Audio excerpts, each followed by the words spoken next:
అందరికీ నమస్కారం. మహాభారతం 3వ ఎపిసోడ్కి స్వాగతం. గత ఎపిసోడ్లో భీష్మ ప్రతిజ్ఞ మరియు శాంతను మహారాజు సత్యవతీల వివాహం చూశాం.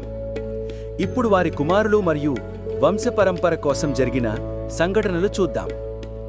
శాంతను మహారాజుకు సత్యవతి ద్వారా 2 కుమారులు పుట్టారు.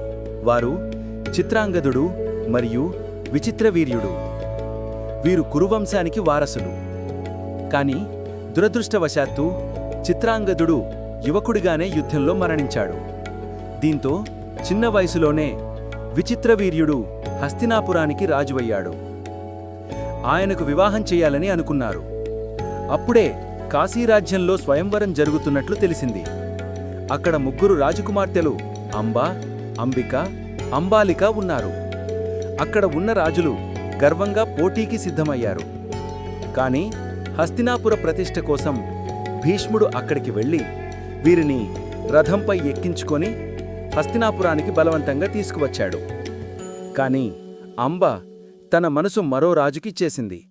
కాబట్టి ఆమెను తిరిగి పంపించారు. చివరకు అంబిక మరియు అంబాలిక విచిత్రవీర్యుని భార్యలయ్యారు.